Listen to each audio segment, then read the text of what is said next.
Hello students, तो आज पढ़ लेते हैं 12th क्लास फिजिक्स का एक मोस्ट इंपोर्टेंट टॉपिक प्रिज्म के अपवर्तनांक के लिए सूत्र। लेकिन पेपर में ये डायरेक्टली इस टाइप से क्वेश्चन नहीं पूछेगा, थोड़ा सा घुमा के पूछेगा। लेकिन आपको नहीं घूमना है, अपने टॉपिक पे फोकस रखना है, फोकस जमाए रखना है कि भाई टॉपिक हमारा यही है, चाहे कुछ भी पूछ ले। जब भी पूछे कि प्रिज्म के लिए अपवर्तनांक के सूत्र का व्यंजक स्थापित कीजिए, या प्रिज्म के पदार्थ के अपवर्तनांक का सूत्र स्थापित कीजिए, या पूछे कि प्रिज्म के लिए del M equal to n-1 into A सूत्र का निगमन कीजिए, तो डरना नहीं है। जो डेरिवेशन करवा रहा हूँ ना वही करके आना है, चाहे क्वेश्चन कितना भी वह घुमा के पूछे। आपको घबराना नहीं है, डरना नहीं है, करके यही आना है। आता है मोस्ट इंपोर्टेंट टॉपिक है, चैप्टर 9 है किरण प्रकाशिकी एवं प्रकाशिकी यंत्र। ओके, तो मैं शुरू कर दूं, फिर डाल देता हूं फिर मैं हेडिंग प्रिज्म के अपवर्तनांक, प्रिज्म के अपवर्तनांक के लिए सूत्र, प्रिज्म के अपवर्तनांक के लिए सूत्र। ओके, अरे तुम तो घबरा रहे हो अभी से, अभी तो शुरुआत ही करी है यार, अभी तो शुरुआत ही है। प्रिज्म के अपवर्तनांक के लिए सूत्र देखो। पहला क्या, हम मारामारी किसके लिए करेंगे, पहले बता दूं आपको कि हम मारामारी करेंगे इस फॉर्मूले के लिए, साइन डेल एम प्लस का ए अपॉन 2। आज ये इस फॉर्मूले को तोड़ देंगे या फिर आज हम खुद टूट जाएंगे, लेकिन हमें खुद को नहीं टूटना है, हमें खुद को नहीं टूटने देना है, ठीक है, बनाए रखना है हमें, लेकिन इस फॉर्मूले को तोड़ देना। अब देखो कैसे तोड़ोगे मैं बताऊंगा आपको, ध्यान देना। फॉर्मूले पे n equal to sine del m plus a upon 2 sine a upon 2, कुछ बुकों में अपॉन साइन ए अपॉन 2, कुछ बुकों में इस n को शो किया जाता है म्यू से, ठीक है। आप घबराना मत, बहुत सारी बुकों में इसको म्यू से शो करा, लेकिन मैंने हर एक टॉपिक में अपवर्तनांक को n से शो किया गया, और आप भी इसको n से शो करना, ठीक है। प्रिज्म के अपवर्तनांक के लिए सूत्र मैंने क्या बताया, हर एक डेरिवेशन में बताता हूं आपको कि चित्र पहला बनेगा, बिना चित्र के कोई डेरिवेशन हो ही नहीं सकता। बहुत सारे स्टूडेंट ऐसे होते हैं ना यार कि रट लेते हैं, याद कर लेते हैं, चित्र नहीं बनाते। एक बार ऐसे टेस्ट हुआ तो मैंने टेस्ट दे दिया, पता चल गया कि चित्र बनाया नहीं, डायरेक्टली सब थ्योरी डेरिवेशन सब कर दिया, पता चला कि चित्र तो है ही नहीं। अबे करा तो करा कहां से भाई, चित्र के बिना कैसे कर दिया डेरिवेशन सोल्व, बिना चित्र के कभी डेरिवेशन सोल्व होता नहीं है, ध्यान देना चीज को। तो आपको चित्र बनाना बहुत जरूरी है। आप कैसे बनाओगे वो मैं बताता हूं। देखो आपको सबसे पहले बनाओ एक प्रिज्म, ठीक है, प्रिज्म मैंने बना दिया। चलो साहब, हमें ये प्रिज्म दिखाई दे रहा है, आपको दिखाई दे रहा है, ठीक है भाई, दिखाई दे रहा है प्रिज्म, ठीक है। ऐसे ही भैया एक प्रकाश किरण आता है इस पे, ठीक है, कुछ इस टाइप से आया भैया, प्रकाश आया, ठीक है, आके कुछ इस तरह से टकरा के जाती है, और कुछ जो है भैया थोड़ी सी यहाँ को ये निकल जाती है, ये मार्ग होता है। मैं खाली प्रिज्म के अपवर्तनांक के लिए सूत्र बताऊंगा, P ये होगा, Q ये होगा, ये मेरे पास R होगा, और ये मेरे पास S होगा। तो किरण ये वाली आ रही है, ये भी आ रही है, और ये निर्गत किरण है। दिस वन इज आपतित किरण, अपवर्तित किरण एंड निर्गत किरण। ध्यान देना, आपतित किरण PQ है, अपवर्तित किरण QR है, और RS जो है वो हमारी निर्गत किरण है। ये वाला जो एंगल होगा ना बेटे, इसको बोलते हैं हम प्रिज्म कोण, ABC। अच्छा, किसी ने आपने प्रिज्म देखा है, चलो मैं दिखाता हूँ आपको प्रिज्म। ये देखो आप, ये होता है प्रिज्म, दिख रहा है ना, ये प्रिज्म होता है आपका, ठीक है, इसको प्रिज्म बोला जाता है। और ये प्रिज्म कुछ इस तरह से रखा होता है, देखो ध्यान देना।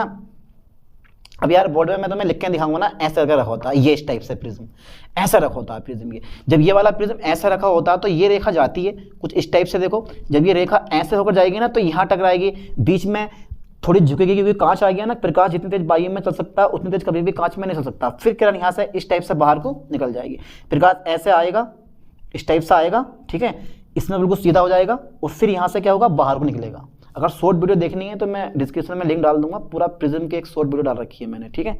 चलो सब आपको मैंने दिखा दिया प्रिज्म ऐसे होता है। चलो आगे बढ़ाता हूँ कहानी थोड़ी सी मैं, ठीक है। ये मेरे पास ए प्रिज्म कोण है, ABC मेरे पास एक प्रिज्म है, ठीक है। ये ए क्या है, प्रिज्म कोण है, PQ आपतित किरण है, QR अपवर्तित किरण है, RS निर्गत किरण है। मैं इतनी लंबी कथा लिखवाने वाला नहीं हूँ तुम्हें, थोड़ी सी देखो क्या होगा कि भाई मैं इस किरण को थोड़ा सा बढ़ा रहा हूँ आगे की ओर, कुछ इस टाइप से, देखो बढ़ा दिया। इस किरण को बढ़ा रहा हूँ मैं थोड़ा सा पीछे की ओर, अभी नहीं बढ़ा रहा हूँ, एक मिनट रुको। लो साहब, मैंने थोड़ा सा पीछे की ओर बढ़ा दिया। दोनों का कहाँ काटा, इस पॉइंट डी पे काटा। कहाँ काटा बेटे, इस पॉइंट डी पे काटा। अब इन दोनों किरणों के बीच जो कोण बनता है ना, वो बनता है मेरे पास अलपतन कोण डेल, अलपतन विचलन कोण डेल, ठीक है। इसको बोलते हैं विचलन कोण, बोलो खाली, विचलन कोण डेल बन गया मेरे पास। कौन सा कोण बन गया मेरे पास, विचलन कोण डेल बन गया, कोई दिक्कत नहीं है। चलो साहब, अभिलंब खींच दो, क्योंकि भैया एक अभिलंब मैंने इधर खींच दिया, एक अभिलंब मैंने क्या कर दिया, इधर खींच दिया, ठीक है, दो अभिलंब मैंने खींच दिए, है ना। इस पॉइंट का नाम दे दो E, इस पॉइंट का नाम दे दिया मैंने E। ध्यान देना बेटे, इस पॉइंट का नाम मैंने क्या दिया, ए दिया है, ठीक है। अब ये वाला जो कोण होगा ना, ये होगा आपतन कोण आई, और ये होगा मेरे पास अपवर्तन कोण आर, ठीक है। अब क्या होगा कि ये वाला जो कोण होगा वो मेरे पास कितना हो जाएगा, आर डैश हो जाएगा, और ये है मेरे पास निर्गत कोण कितना बेटे, आई डैश, ठीक है। निर्गत कोण मेरे पास आई डैश हो गया, चित्र हमारा पूरा बन गया। सोच रहे हो गए यार बड़ा बड़ा चित्र हो गया, अरे भैया नंबर लाने हैं 5 नंबर तो ये बनाना पड़ेगा, बिना बनाए काम नहीं चलने वाला है, ठीक है। तो जरा मैं देखो डायरेक्टली मैं डेरिवेशन करवाऊंगा बिना किसी थ्योरी के, सीधे लिख पाऊंगा मैं। माना, मैंने क्या माना, माना ए बी सी एक प्रिज्म का मुख्य अनुप्रस्थ परिच्छेद है, मुख्य क्या बेटे, ये अनुप्रस्थ परिच्छेद है, मुख्य अनुप्रस्थ परिच्छेद है, ओके ओके सर, मुख्य अनुप्रस्थ परिच्छेद है, बस बहुत हो गया। अब क्या है देखो जरा ध्यान देना, त्रिभुज डी क्यू आर में, त्रिभुज डी क्यू आर में, लाइन में फोकस करें, त्रिभुज डी क्यू आर में जो मेरे पास ये डेल है ना, विचलन कोण जो है ये बहिष्ठ कोण होता है, क्या होता है बेटे, ये बहिष्ठ कोण होता है, ठीक है। लाइन पे फोकस करना, बहिष्ठ कोण है त्रिभुज डी क्यू आर में, त्रिभुज डी क्यू आर में जो मेरे पास डेल हमें दिखाई दे रहा है वो कौन सा, बहिष्ठ कोण है। ये पॉइंट क्यू है, ये पॉइंट आर है, ये पॉइंट डी है, तो त्रिभुज डी क्यू आर में बहिष्ठ कोण क्या है मेरे पास, डेल है। आराम से समझो, हर एक पॉइंट बाई पॉइंट आपको क्लियर करवा दूंगा मैं इस टॉपिक में, ठीक है सर। इतना तो हो गया। अब सर थोड़ा आगे बताओ, जरा आगे बताएं। तो पता होना चाहिए कि बहिष्ठ कोण अंदर वाले दो कोणों के योग के बराबर होता है। अब दो कोण कौन से हैं मेरे पास, दिस वन, इस एक कोण ये होगा, एक कोण आपका ये होगा नहीं होगा, बताओ जरा। डेल बराबर मेरे पास हो जाएगा, ध्यान देना लाइन पे, डी क्यू आर, यानी कि ये वाला कोण, angle D Q R plus angle D R Q, plus angle D R Q. जिनके पास बायोलॉजी होती है ना, बड़ा दिक्कत पड़ती है उन लोगों को समझने में, उनके लिए खास तौर पे बड़े आराम से समझो इस चीज को, पढ़िया करके समझ में आ जाएगा, ठीक है। ठीक है सर, इतना तो हम मान लिया, इतना हमने मान लिया सर। अब थोड़ा सा जरा आगे और बता दो, बताना आगे। अब एंगल डी क्यू आर, इसका मान कितना होगा, इस बड़े वाले कोण में से ना आपको ये वाला कोण घटा देना है, बात छुट्टी, बाकी ज्यादा कथा भागने की जरूरत नहीं है। इस बड़े वाले कोण में से आपको ये छोटा वाला कोण घटा देना है, यानी कि माइनस कर देना है। ऐसी इधर आ जाओ, इस बड़े कोण में से ये छोटा कोण घटा देना। आई बताऊंगा क्यों कर रहे हैं हम ऐसा, आई डैश माइनस के आर डैश। ये मैंने ऐसा क्यों करा, देखो ये जो पॉइंट है ना, आपको पता होना चाहिए, जो ये कोण होते हैं ना, शीर्षाभिमुख कोण होते हैं। कितने होते हैं, शीर्षाभिमुख कोण। अगर ये वाला कोण आई है तो बेटे ये भी कोण कितना होगा मेरे पास, आई होगा। ध्यान देना, अब अगर ये कोण आई है तो ये जब बड़ा वाला कोण बनेगा ना, ये आई होगा, और जब मैं ये वाला कोण निकालूंगा तो इस बड़े कोण में से ये वाला कोण घटा दूंगा। यानी कि मान लो ऐसे है, ये बड़ा कोण मेरे पास आई है, ये छोटा कोण मेरे पास आर है। अगर मुझे ये वाला कोण निकालना है यहाँ से यहाँ तक, तो इस आई में से मैं आर को क्या कर दूंगा, माइनस कर दूंगा, ठीक है। छोड़ते हैं चीज को, बड़े कोण में से छोटा कोण घटा दो, बड़े कोण में से छोटा कोण घटा दो, बस बात खत्म करो, ठीक है। आ गया। अब ये आई डैश तेरा मेरा साथ पुराना, तो जो ये आई डैश है ना, इनको अलग कर लो। आई डैश को मैंने क्या कर लिया बेटे, अलग कर लिया। ठीक है सर, आपने अलग कर लिया, बहुत बढ़िया करा। तो ये माइनस का, ये माइनस का, मैंने यहाँ से माइनस कॉमन ले लिया, ये मेरे पास रह गया आर प्लस के आर डैश। समीकरण नंबर मेरे पास कितनी बन गई बेटे, फर्स्ट बन गई। क्या बात है सर, क्या बात है सर, समीकरण आपने एक बना दी, अब तो खुश हो गए। ठीक है भाई, आगे बढ़ाऊं कहानी थोड़ी सी। अरे बहुत इजी होता है ये, डेरिवेशन बहुत इजी होते हैं पर लगते हार्ड हैं। जब ना पढ़ा तो हार्ड तो लगेंगे, पढ़ोगे तो इजी लगेंगे, ना पढ़ोगे तो हार्ड लगेंगे। चलिए साहब जरा थोड़ा सा आगे बढ़ा दो चीज को, ठीक है। एक लाइन पे जरा फोकस करना ठीक से। चतुर्भुज ले रहा हूं मैं, चतुर्भुज ए क्यू ई आर में, ठीक है। चतुर्भुज बन गया ए क्यू ई आर में। ये जो सोच रहा ना टीवी बनाई है, ये टीवी नहीं है, ये क्या हमारे पास चतुर्भुज है। चतुर्भुज क्या है, ए क्यू ई आर में, ए क्यू ई आर में। आज सर क्या करवा दोगे, देखो चतुर्भुज के सम्मुख कोणों का योग 180 डिग्री होता है, ये पता है आप लोगों को। चतुर्भुज के सम्मुख कोणों का योग 180 डिग्री होता है यार। यानी कि ये वाला एंगल प्लस ये वाला एंगल कितना हो जाएगा, 180 का हो जाएगा। यानी कि ए प्लस ई बराबर मेरे पास कितना हो गया, 180 डिग्री हो गया। ठीक है, समीकरण नंबर कुछ नहीं बना रहा हूं मैं, अभी समीकरण नंबर नहीं बना रहा हूं कुछ भी, क्योंकि भाई वाला बहुत बन जाएंगी हमारी। अब आपको पता होना चाहिए कि त्रिभुज के अंतःकोणों का योग कितना होता है, 180 डिग्री होता है। अगर त्रिभुज के अंतःकोण 3 होते हैं, त्रिभुज के अंतःकोण 3 होते हैं, उनका योग कितना होता है, 180 डिग्री होता है। ये भी पॉइंट याद कर लो कि त्रिभुज के अंतःकोणों का योग 180 डिग्री होता है। इस टाइप से कि मैंने त्रिभुज बना दिया, ये वाला कोण प्लस ये वाला कोण प्लस ये वाला कोण, 3 कोण है, तीनों का योग कितना होगा मेरे पास, 180 डिग्री होगा। चलो साहब ठीक है, इसको मैं हटा दे रहा हूँ, इसको मैं हटा दे रहा हूँ क्योंकि हमारे पास काम तमाम है। देखो भाई, त्रिभुज के यानी कि त्रिभुज मैंने पकड़ लिया, त्रिभुज मैंने पकड़ा QER में, त्रिभुज QER में, ठीक है, त्रिभुज QER में, ठीक है, लाइन पे ध्यान देना, त्रिभुज QER में, त्रिभुज QER में तो हमारे पास 3 एंगल बन रहे हैं R E, ठीक है, R plus R dash plus के E बराबर कितना हो गया मेरे दोस्त, 180 डिग्री, 180 डिग्री। मैंने समीकरण नहीं बनाई है, ध्यान देना। अब मैं डायरेक्ट लिख दूंगा, उपरोक्त समीकरणों की तुलना करने पर, उपरोक्त समीकरणों की क्या करने पर, उपरोक्त समीकरणों की क्या करने पर, तुलना करने पर। अब बात बनी है ना, तुलना करने पर, तुलना करने पर। देखो डेरिवेशन से हम ज़्यादा दूर नहीं है, हम अपने लक्ष्य की प्राप्ति के लिए बिल्कुल फॉर्मूले के निकट पहुंच चुके हैं, ठीक है, और जो हमारा लक्ष्य है वहाँ तक देखो पहुंचने वाले हैं।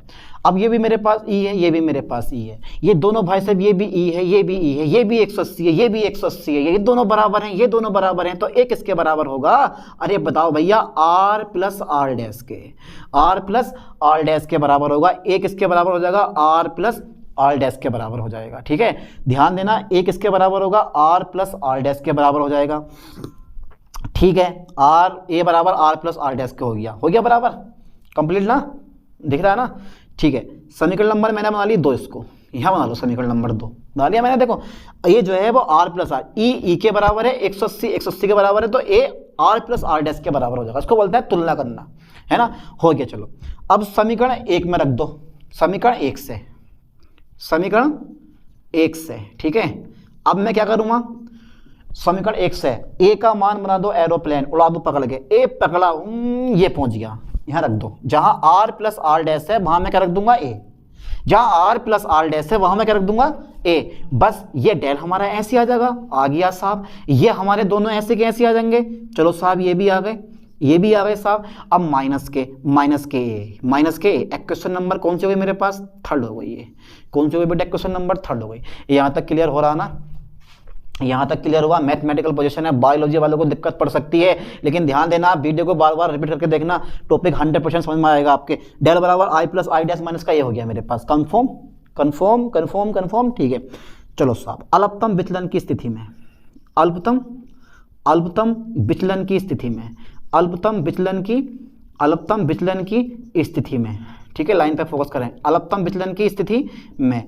अच्छा सर, अल्पतम विचलन की स्थिति में भी क्या होगा, देखो I जो होता है ना बेटे वो I डैश के बराबर होता है, जो R होता है वो R डैश के बराबर होता है, जो डेल होता है वो डेल M के बराबर होता है, ठीक है। ये सब अल्पतम विचलन की स्थिति में होते हैं। अल्पतम विचलन की स्थिति में I डैश के बराबर होगा, R डैश के बराबर होगा, डेल M के बराबर होगा नहीं होगा। अच्छा ये बताओ, यहाँ तक का आप लोगों ने स्क्रीनशॉट लिया है या नहीं लिया है, जल्दी फर्स्ट बताओ। तो स्क्रीनशॉट ले लो इसको, मैं क्योंकि इसको मैं इरेज करने वाला हूँ, क्योंकि अब इसके बिना भैया हमारा काम नहीं चलने वाला है, ठीक है। लो साहब मैंने इसको इरेज कर दिया, ठीक है।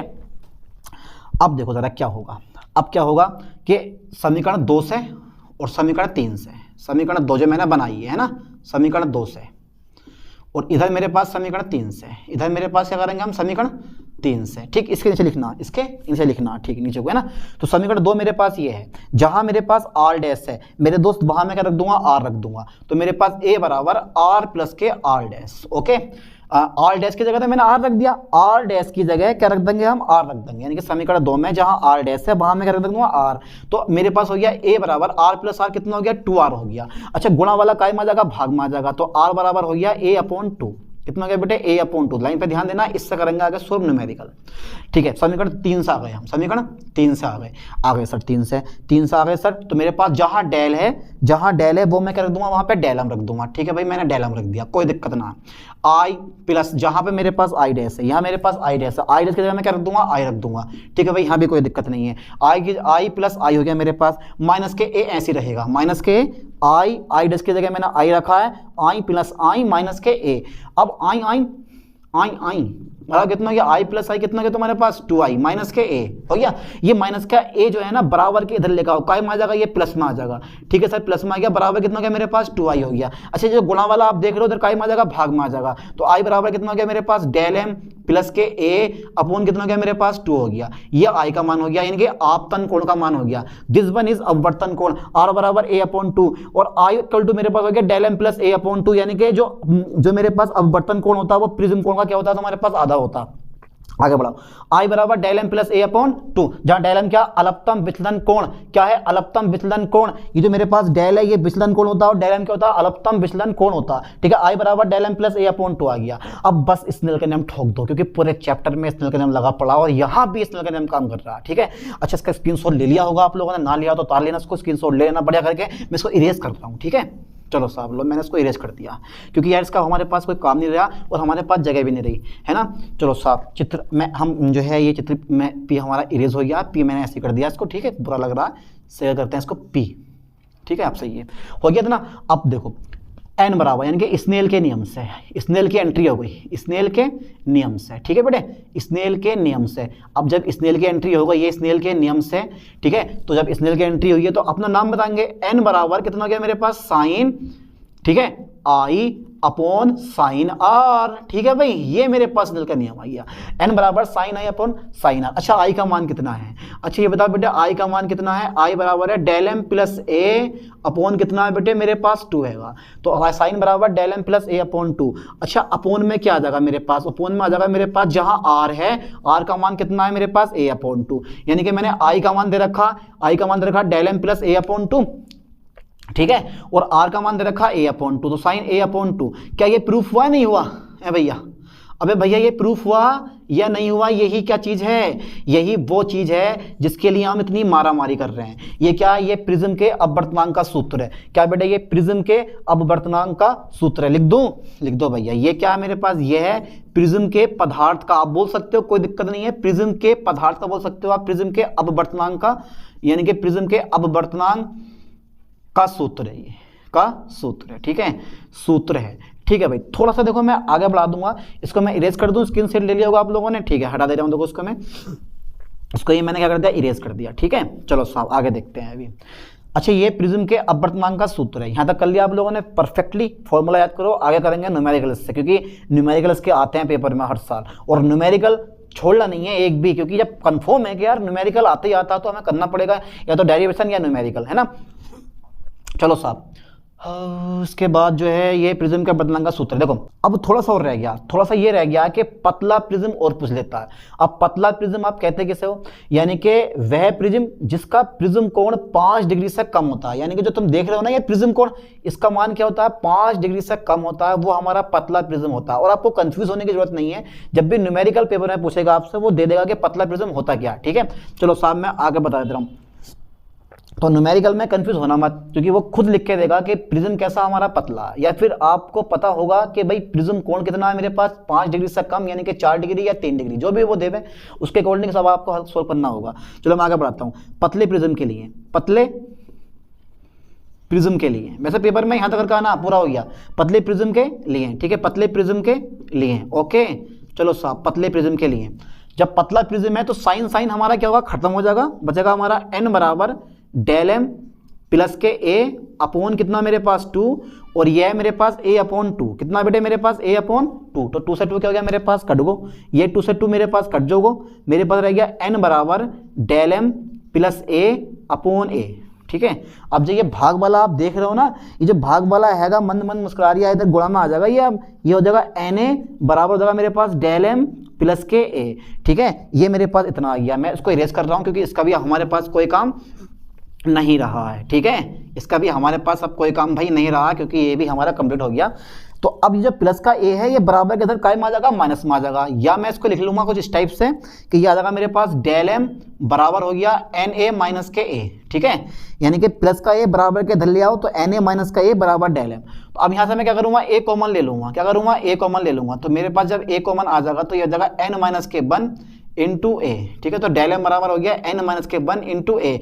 ये क्या है मेरे पास, ये क्या है, ये पतले प्रिज्म का सूत्र है, ध्यान देना, पतले प्रिज्म के लिए अलपतम विचलन कोण का सूत्र है। ठीक है, ये क्या चीज है, यह पतले प्रिज्म के लिए, ध्यान देना बेटे, पतले प्रिज्म के अल्पतम विचलन कोण, अल्पतम विचलन कोण, ठीक है, अल्पतम विचलन कोण का सूत्र है, ठीक है। इस लाइन पे ध्यान देना, और ये डेरिवेशन हमारा यहीं तक पहुंचा था। तो कभी कभी पेपर में आपसे ये भी पूछ लेता है कि भाई डेल एम बराबर n माइनस इंटू एक सूत्र का निगमन कीजिए पतले प्रिज्म के लिए। तो घबराना मत, पूरे करना पड़ेगा आपको, कभी यहाँ से ठोक दो कि भैया ले हो गया काम। 5 नंबर में आता है, एक मोस्ट इंपोर्टेंट टॉपिक है। अब ऐसे ही एक मोस्ट इंपोर्टेंट टॉपिक के साथ मिलते हैं आपको नेक्स्ट वीडियो में। थैंक्स।